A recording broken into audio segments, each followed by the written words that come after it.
नमस्ते साथियों। कक्षा तीसरी, चौथी, छठवीं और सातवीं के विद्यार्थियों का फाइनली वार्षिक परीक्षा परिणाम किस प्रकार से तैयार करेंगे इस वीडियो के माध्यम से जानते हैं। जैसा कि आप यहां पर एक तालिका देख रहे हैं। इस तालिका में क्रमांक, मूल्यांकन का नाम, पूर्णांक, अधिभार और कुल पूर्णांक दिए गए हैं। ठीक है, जैसा कि पूर्व में राज्य शिक्षा केंद्र के द्वारा दिशा निर्देश दिए गए हैं और किस प्रकार से वार्षिक परीक्षा परिणाम तैयार किया जाएगा इसकी पूरी जानकारी दी गई है।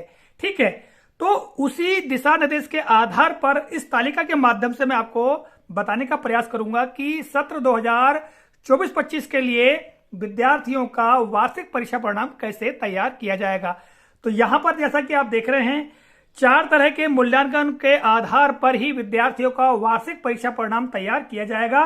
पहले क्रम पर आप देखेंगे मासिक मूल्यांकन, दूसरे क्रम पर देखेंगे अर्धवार्षिक मूल्यांकन, तीसरे क्रम पर देखेंगे प्रोजेक्ट वर्क और चौथे क्रम पर देखेंगे वार्षिक मूल्यांकन। हम इनके पूर्णांकों की हम बात करें तो मासिक मूल्यांकन 4 माहों के लिए लेना था और निश्चित तौर से आपने लिया भी होगा। जैसा कि ये देखिएगा, राज्य शिक्षा केंद्र का दिशा निर्देश है जो कि 14 जून 2024 का है और इसमें सतत व्यापक मूल्यांकन सत्र 2024-25 हेतु कार्यकारी निर्देश दिए गए थे। और इस निर्देश में बताया गया था कि अगस्त 2024, सितंबर 2024, दिसंबर 2024 और जनवरी 2025 के लिए मासिक मूल्यांकन लेना था। प्रत्येक मासिक मूल्यांकन 10 अंक का था। तो इस तरह से 4 मासिक मूल्यांकनों के लिए 40 पूर्णांक इसमें थे। ठीक है, अर्धवार्षिक मूल्यांकन की हम बात करें तो इसके लिए 60 अंक पूर्णांक थे। ठीक है, यानी 60 पूर्णांक थे। और प्रोजेक्ट वर्क की हम बात करें तो प्रोजेक्ट वर्क के लिए 2 प्रोजेक्ट वर्क होना था, जैसा कि दिशा निर्देश में बताया गया है। मैं आपको बता देता हूं। यहां पर जैसा कि यहां पर देख रहे हैं, यहां पर प्रोजेक्ट कार्य हेतु 40 अंक निर्धारित होंगे और 2 प्रोजेक्ट होंगे और प्रत्येक प्रोजेक्ट 20 अंक का होगा। तो 2 प्रोजेक्ट 20 अंक के, अर्थात कुल 2 प्रोजेक्ट 40 अंक के होंगे, यानी पूर्णांक कितने होंगे? 40।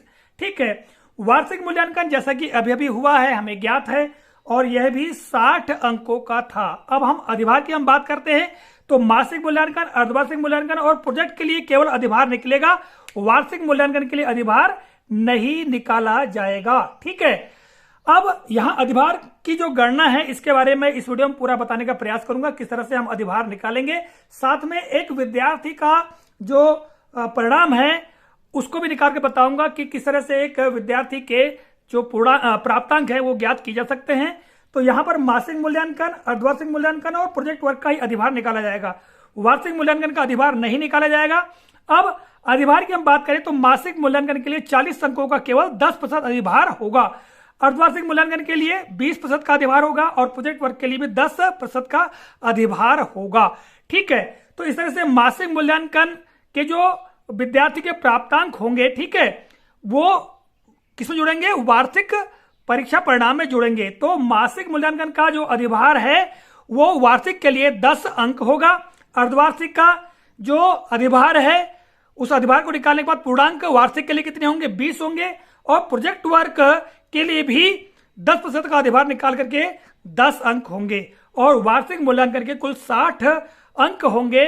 इस तरह से कुल पूर्णांक मासिक मूल्यांकन 10, अर्धवार्षिक 20 और प्रोजेक्ट 10 और वार्षिक 60। इस तरह से कुल पूर्णांक कितने होंगे? 100 होंगे। ठीक है, चलिए मैं अधिभार किस प्रकार से निकाल सकते हैं इसके बारे में बताने का प्रयास करता हूं। पूर्व में एक वीडियो मैंने जानकारी आपको दी है, आप चाहे तो उस वीडियो को आई बटन पर जाकर के भी देख सकते हैं। ठीक है, और यहां भी मैं आपको बता देता हूं कि इसका एक सूत्र है, प्राप्तांक बटे पूर्णांक गुणित अधिभार। ठीक है, ये इसका सूत्र है। अब किसी विद्यार्थी को उदाहरण के लिए, जैसे हम चारों मासिक मूल्यांकन की बात करें, चारों मासिक मूल्यांकन में किसी विद्यार्थी को 28 अंक मिले हैं। ठीक है, 28 अंक मिले हैं, उसके प्राप्तांक 28 है।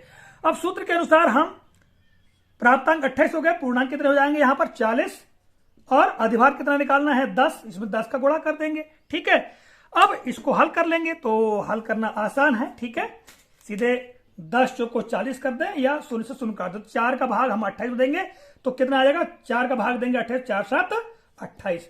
तो कितना निकल आया? 7 अंक निकल आया। अब इसी तरह से हम समझ लेते हैं, ये जो 60 पूर्णांक हैं इसका अधिभार 20 देना है। उदाहरण के लिए अर्धवार्षिक मूल्यांकन में किसी विद्यार्थी को 45 अंक प्राप्त हुए हैं। ठीक है, तो अधिभार निकालने का जो सूत्र है, तो प्राप्तांक बटे पूर्णांक 60, यहां पर अधिभार कितना निकलेगा 20। ठीक है, तो 20 दिया 60। अब 3 का भाग देंगे 45 में, 3 एकम 3, 3 पंचे 15, यानी मिला के कितना निकलेगा 15 अंक का इसका अधिभार निकल आएगा। ठीक है, प्रोजेक्ट वर्क के जो अंकों में भी यही करना है, जैसा कि मैंने आपको बताया। तो इस तरह से हम अधिभार निकाल लेंगे। चलिए एक उदाहरण के माध्यम से मैं आपको बताने का प्रयास करता हूं। उदाहरण के लिए एक विद्यार्थी का नाम है XYZ। ठीक है, इसके हिंदी विषय है कि हम प्राप्तांकों की बात करते हैं। ठीक है, हिंदी विषय के निकाल के बताता हूं उदाहरण रूप में। ठीक है, तो उदाहरण के लिए एक विद्यार्थी है XYZ, उसके मासिक मूल्यांकन में प्राप्तांक हैं 30। ठीक है, 40 में से उसको 30, यानी चारों मूल्यांकन जो है अगस्त, सितंबर, दिसंबर और जनवरी, चारों माहों के जो मासिक मूल्यांकन होते हैं उसमें प्राप्तांक उसके 30 हैं। ठीक है, और हम बात करें अर्धवार्षिक मूल्यांकन, उदाहरण के लिए विद्यार्थी के अर्धवार्षिक मूल्यांकन में 50 अंक हैं। ठीक है, और उस विद्यार्थी को प्रोजेक्ट में 30 अंक प्राप्त हुए हैं और वार्षिक परीक्षा में उस विद्यार्थी को 60 में से 45 अंक प्राप्त हुए हैं। ठीक है, तो यहां 45 जो अंक हैं इसका अधिभार नहीं निकाला जाएगा, इसको 45 के 45 ही अंक लिखे जाएंगे। अब यहां पर देखिएगा मासिक मूल्यांकन में 30 अंक उस विद्यार्थी को मिले हैं, तो 30 अंक का हम अधिभार निकालेंगे। तो जैसा कि मैंने आपको सूत्र बताया, सूत्र क्या है, प्राप्तांक बटे पूर्णांक को एक अधिभार, तो अधिभार यहां पर 10 है, 10 चौको 40, 4 7 28 बच गया 2, तो 4 पंचे 20 यानी 7.5, तो इसका अधिभार कितना निकलेगा 7.5। इसके पश्चात हम ये अर्धवार्षिक में 60 अंक का पूर्णांक थे, इसमें से 50 मिले हैं, तो इसका अधिभार कैसे निकालेंगे, इसमें प्राप्तांक बटे पूर्णांक हो जाएगा और हम अधिभार का गुणा कर देंगे 20, तो 20 दिया 60। अब 3 का भाग देंगे, 3 एकम 3, 3 छिंग 18। ठीक है, और यहां पर बच जाएगा 2, फिर 3 छिंग 18, एक मिला के यहां पर 17 अंक हो जाएगा, 16.6 आ रहा है। फिर से मैं आपको बता देता हूं इसको स्पष्ट करके। हमको यहां पर जो 50 है, 50 में 3 का भाग देना होगा, तो इस प्रकार से निकलेगा, हम बता देते हैं। 50 में हम 3 का भाग देंगे, 3 एकम 3 बच गया 2, फिर उतारेंगे 0, 3 छिंग 18, फिर बच गया 2, फिर 10 उतारेंगे, सूल देंगे, फिर 3 छिंग 18, यानी कुल मिला के 16.6। अब यहां पर 0.5 के ऊपर है। ठीक है, तो इसको हम अगले पूर्णांक के रूप में ले लेते हैं। 16.6 को हम 17 अंक कर सकते हैं, तो यहां कितना आ जाएगा 17 अंक आ जाएगा।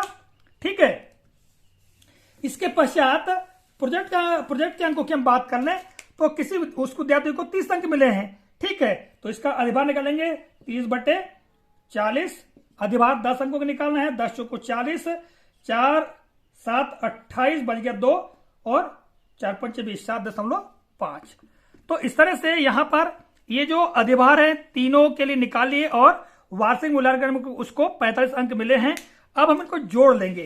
ठीक है, अब जोड़ लेंगे हम, तो 7.5 धन 17, फिर यहां पर 7.5 और फिर यहां पर 45। ठीक है, तो जोड़ लेंगे, 5 और 5 10 का 0, हासिल का 1।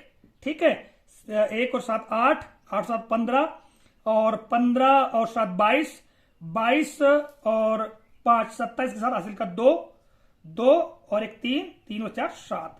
तो आप यहां पर देख रहे हैं उस विद्यार्थी के लिए हिंदी विषय में कुल 77 प्राप्तांक होंगे 100 में से वार्षिक परीक्षा परिणाम के लिए। ठीक है, चलिए मैं आपको एक और चीज दिखा देता हूं। जैसा कि आप यहां पर देख रहे हैं, ये मासिक मूल्यांकन अभिलेख का पत्रक, अगले वीडियो में इसके बारे में आपको बताने का प्रयास करूंगा। यहां सारी जानकारी भरने के पश्चात शैक्षिक क्षेत्रों के मूल्यांकन में आप देखेंगे 4 माहों के लिए यहां पर अगस्त, सितंबर, जनवरी और फरवरी के लिए मूल्यांकन के प्राप्तांकों की जानकारी दी गई है। अधिभार भी यहां पर लिखा हुआ है, फिर यहां पर अर्धवार्षिक मूल्यांकन के लिए दिया हुआ है और उसका अधिभार भी दिया हुआ है, और यहाँ पर वार्षिक मूल्यांकन, यहाँ प्रोजेक्ट पर उसका अधिभार दिया हुआ है। ठीक है, तो इस तरह से निकाल करके हम कुल 100 अंकों में से ही हम परीक्षा परिणाम है वो तैयार करेंगे। तो ये मासिक मूल्यांकन पंजिका में भी यही जानकारी दी गई है। इस वीडियो के माध्यम से मैंने आपको फाइनली किस तरह से विद्यार्थियों का जो परीक्षा परिणाम है वो तैयार करेंगे यह बताने का प्रयास किया। यदि कोई संशय है तो आप कमेंट अवश्य कीजिएगा, मैं वीडियो बनाकर आपको जानकारी देने का प्रयास करूंगा। तो मिलेंगे अगली वीडियो में, तब तक के लिए जय हिंद।